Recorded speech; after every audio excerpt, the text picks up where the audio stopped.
नमस्कार दोस्तों, स्वागत है आप सभी का एक बार फिर से। दोस्तों, अगर आप अपनी लाइफ में कुछ नया सीखना चाहते हैं तो चैनल को सब्सक्राइब जरूर करिएगा। दोस्तों, हमारे धर्म शास्त्रों में वृक्षों को देवताओं का प्रतीक माना जाता है। ग्रहों के निमित्त इन्हें लगाकर उनसे शुभ लाभ प्राप्त किए जाते हैं। पितरों की संतुष्टि के लिए भी वृक्ष लगाने का विधान शास्त्रों में बताया गया है। कई पेड़ पौधों के नानाविध भाग यानी फल, फूल, जड़, यहाँ तक कि टहनियां और कांटे भी तांत्रिक उपायों में इस्तेमाल किए जाते हैं। वास्तुशास्त्र के अनुसार ऐसा ही एक महत्वपूर्ण पेड़ है अनार का पेड़। वैसे तो आपने एक अनार 100 बीमार वाली कहावत अवश्य सुनी होगी, जिसका मतलब है किसी वस्तु की पूर्ति कम है लेकिन मांग अधिक है। असल में एक अनार का पेड़ 100 बीमारों को ठीक कर सकता है, जीवन के दुख कष्टों का निवारण कर सकता है। अनार का पौधा घर में लगाने से आपकी किस्मत के दरवाजे देवताओं की कृपा से खुल जाते हैं। अनार का पौधा घर परिसर में होता है तो ग्रह दोष दूर हो जाते हैं, सुख समृद्धि छा जाती है। गंगा दशहरा का दिन अनार का पेड़ लगाने के लिए सबसे उत्तम माना जाता है। ऐसा करने से आपके घर में धन की तंगी समाप्त होती है, मां लक्ष्मी की कृपा प्राप्त होती है। धन, सुख, समृद्धि और घर में बहुत शुद्धि की कामना रखने वाले लोगों को घर के आग्नेय कोण यानी दक्षिण पूर्व दिशा में अनार का पेड़ अवश्य लगाना चाहिए। इस दिशा में यह पौधा अति शुभ फल प्रदान करता है। वैसे अनार का पौधा घर के सामने लगाना सर्वोत्तम माना गया है और घर के बीचों बीच अनार का पौधा बिल्कुल ना लगाएं। अगर अनार के फूल शहद में डुबोकर शिवजी को अर्पित किए जाएं तो बड़े से बड़े कष्ट से छुटकारा मिल जाता है। व्यक्ति तमाम समस्याओं से मुक्त हो जाता है। शास्त्रों के अनुसार माना जाता है कि अनार चढ़ाने से देवी देवता प्रसन्न हो जाते हैं, आपकी मनोकामनाएं पूर्ण करते हैं। हिंदू धर्मशास्त्रों में माना जाता है कि अनार के पौधे में भगवान श्रीहरि विष्णु और माता लक्ष्मी का वास होता है। अनार की लकड़ी का प्रयोग पूजा यंत्र बनाने में भी किया जाता है। धार्मिक दृष्टि से हो या स्वास्थ्य के दृष्टिकोण से अनार का बड़ा महत्व माना जाता है। इसके चूर्ण से कई बीमारियां ठीक हो जाती है। अनार के छिलके आपकी त्वचा को हानिकारक किरणों से बचाने में सक्षम होते हैं। इससे त्वचा रोग का खतरा कम हो जाता है। रोज मनुष्य अगर एक अनार खा लें तो जबान से संबंधित दोष दूर हो जाते हैं और अनार के माध्यम से कोई भी मनुष्य अपनी किस्मत को चमका सकता है। अनार के माध्यम से आप किसी भी देवी देवता को प्रसन्न कर सकते हैं। आज के इस वीडियो में हम अनार की लकड़ी के धार्मिक महत्व के बारे में बताएंगे। इसके जरिए आप अपने जीवन के दुख कष्टों को दूर कर सकते हैं, भाग्य के द्वार खोल सकते हैं। तो अगर आपके जीवन में बार बार समस्याएं आ रही हैं, आपको समझ नहीं आ रहा है कि क्या किया जाए जिससे कि जीवन की मुश्किलें दूर हों, तो आप अनार की लकड़ी से कुछ विशेष उपाय कर सकते हैं। राहु के स्वाति नक्षत्र के समय अनार की लकड़ी तोड़ करके घर में ले आएं। अगर घर परिसर में अनार का पौधा है तो फिर बहुत ही अच्छी बात है, पर ध्यान रहे लकड़ी तोड़ने से पहले अनार वृक्ष से माफी जरूर मांग लें। फिर घर में ला करके उस लकड़ी पर हल्दी, चंदन, अक्षत और फूल चढ़ाएं। धूप दीप दिखाकर पूजा करें, फल मिष्ठान चढ़ाएं और फिर शनिवार के दिन उस लकड़ी को आप चांदी के तावीज में डालकर काले धागे में इसे गले में पहन लें। इससे आपके ऊपर छाई हर प्रकार की नकारात्मकता दूर हो जाती है। अगर आपको शक है कि किसी ने आपके ऊपर तंत्र मंत्र कर दिया है तो उसका प्रभाव दूर होने लगता है। किसी अज्ञात शत्रु के कारण जीवन में समस्याएं आ रही हैं, वो दूर हो जाती है। कार्यों में सफलता मिलने लग जाती है। भाग्य आपका साथ देने लगता है। ध्यान रहे ये तावीज पहनने के लिए शनिवार का दिन ही चुनें। अनार की लकड़ी का तंत्र विद्या में कलम की तरह भी इस्तेमाल किया जाता है। अनार के कलम के बहुत सारे प्रयोग हैं। अनार की कलम को भोजपत्र, कुमकुम, गोरोचन और अष्टगंध के साथ भी इस्तेमाल किया जाता है। अनार के कलम से आप कोई भी यंत्र भोजपत्र पर बनाकर पूजन कर सकते हैं। कोई भी मंत्र भोजपत्र पर लिखकर तावीज में धारण कर सकते हैं। देवी देवताओं को प्रसन्न करने के लिए अनार की कलम का प्रयोग किया जाता है। घर में सुख शांति लाने के लिए भी अनार की कलम बड़ी कारगर साबित होती है।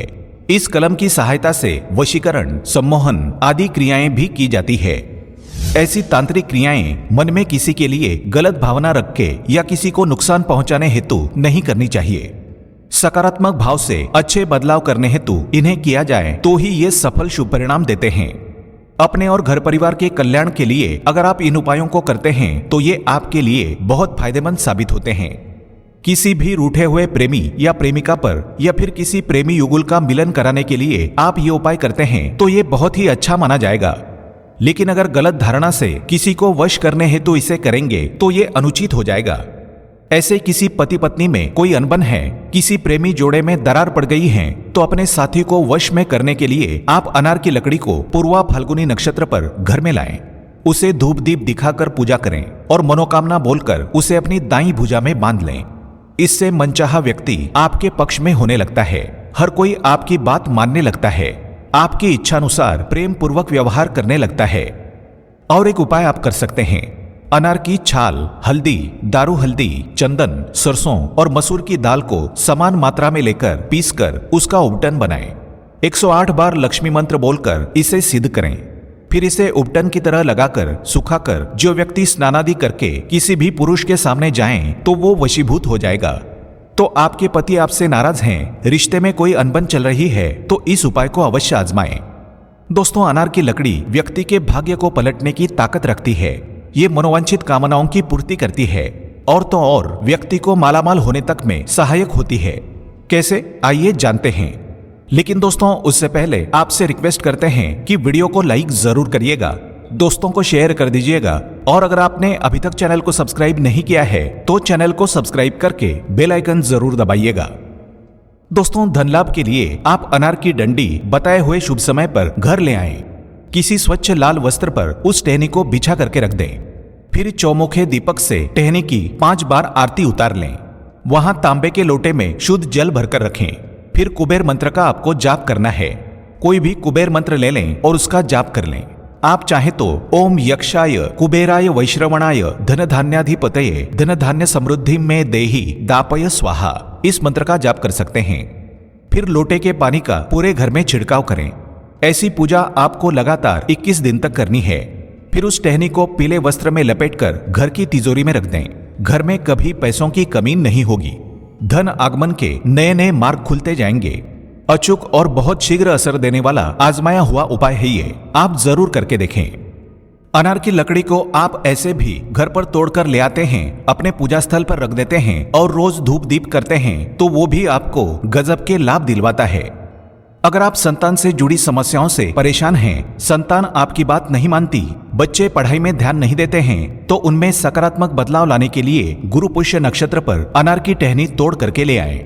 उसे गंगा जल से और फिर दूध से स्नान करवाएं। फिर पूजा पाठ के बाद उसको अभिमंत्रित कर लें।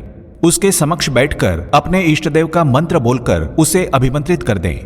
फिर उस टहनी को पीले वस्त्र में लपेटकर बच्चों के कमरे में पीले रेशमी धागे से लटका दें। उसे किसी शोपीस की तरह सजाकर टांग सकते हैं। इससे आपके बच्चे का मन पढ़ाई में लगने लगेगा।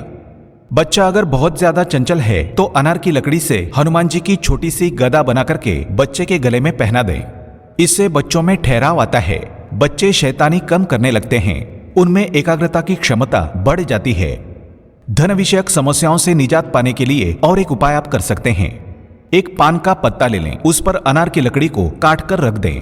आपके पास अनार की लकड़ी नहीं है तो ये उपाय शमी की लकड़ी से भी कर सकते हैं। फिर उस पत्ते को आप अपनी तिजोरी में रख दें।